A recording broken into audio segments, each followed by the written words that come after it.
Hey, in this video, I'm here with Rish.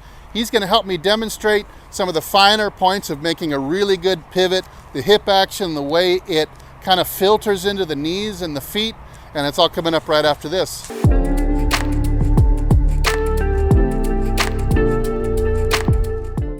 Hey, this is Steve with HitItLonger.com. Like and subscribe for more videos like this. Okay, so with this noodle and a chair, we're going to examine 3 different ways that you could pivot or specifically move your left hip. So we're going to be talking about the lateral shift a little bit, but some variations on it. So Mr. Editor Guy, I want you to put up a video of Rory McIlroy from Face On. We're going to see in slow motion how not only we're seeing the action of the left hip as it moves laterally towards the target, but also the sequence.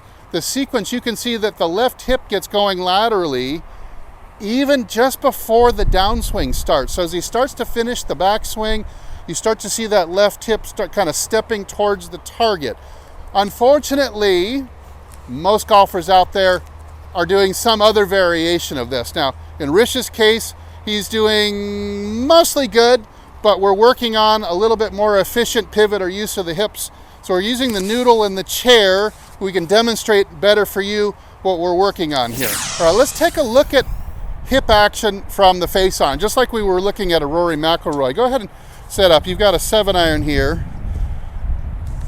One error that you can make, a lot of people coach this, is the feet starting to get overly wide. And when the feet are wide, and Rish was doing a little bit too much of feet wide, let's say you get the feet wide, it becomes much more difficult to shift your hips far enough laterally.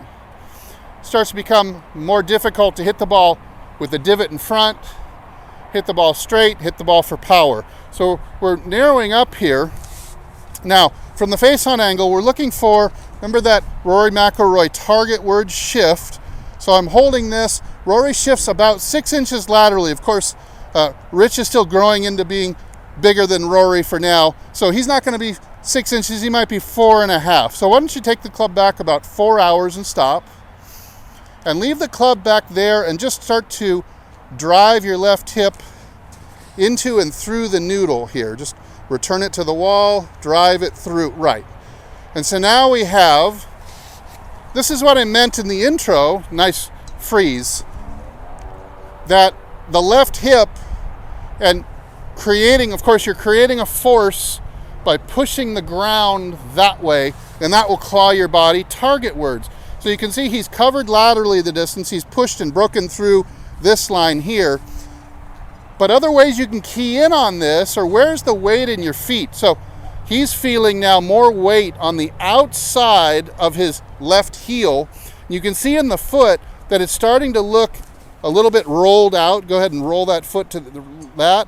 And a little bit in the heel would mean that even the toe of his foot might be coming up off the ground just a little bit too, like that. So that would be an area you could key in on, is the position and the feeling of center, where center is of the weight in that foot. You see, it's matching what he did with the hip. Also, the right foot would be another possible way that could trigger a good swing for you. Notice he's got great footwork. We're going to put up a quick picture of the best golfer ever and the third best golfer ever. You're going to see their foot action is exactly the same. You get that roll in of the right foot, a little bit of lift in the heel, and the heel is slightly in front of the big toe. Really good foot action to go with this hip action. So far we're just talking about, on this dimension from Face On, that he's making a slightly larger lateral shift of the hips towards the target. So now let's show them what you tend to do, and this is a variation you're going to see. Go ahead and start wider like you were in the beginning today. Not that wide, but what you were actually doing. Okay, so this is how wide you were. This is a little bit wide. What happens is your hips will tend to get kind of stuck in the middle. So now what I want to see you do now is the old pivot action. Go back up 4 hours again.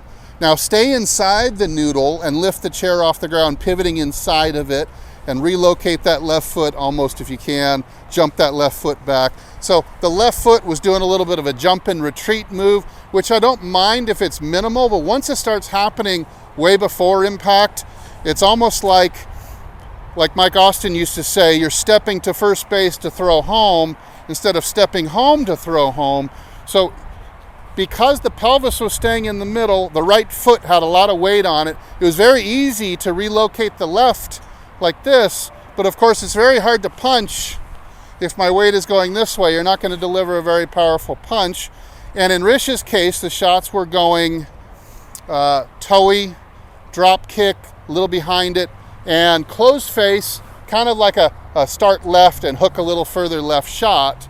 So let's show that correct lateral action one more time to close this gap. Now shift into it and get that weight. Now you see the correct knee action and the correct footwork is now present. Super fantastic. Why don't you go ahead, don't have to hit a big one, but go ahead and hit one focusing on those actions for us.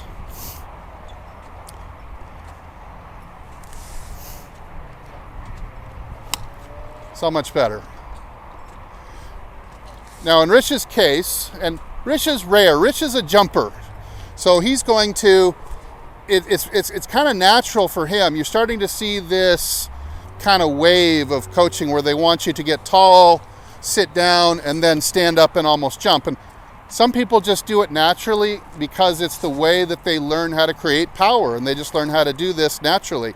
However, if the pelvis is staying too centered and you're not getting enough lateral shift, it becomes very easy to make a big step in the bucket early.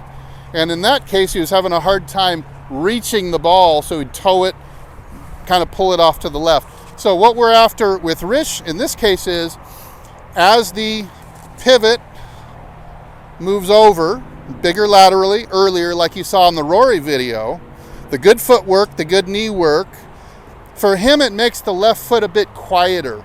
And the jump still there, but it becomes later and a little bit more minimal of a relocation of the left foot. So at home you're looking for the foot and knee action, the hip coming at you, and the result is going to be a little bit quieter, more planted left foot, not as jumpy. So good. And again, we've got a ball that is certainly inside a 10-foot circle at about 150 yards. So super outstanding shot. Again, you're reporting on the last two shots that you've hit, not toey anymore, more centered in the club face, and we don't have the ball going offline at all. So super good swinging. Well done, my friend. That was excellent. Hey, leave a comment below, even if just to tell Rish, give him some encouragement. And if I don't see you in the next video, I hope I see you longer and straighter down the fairway. Everybody take good care.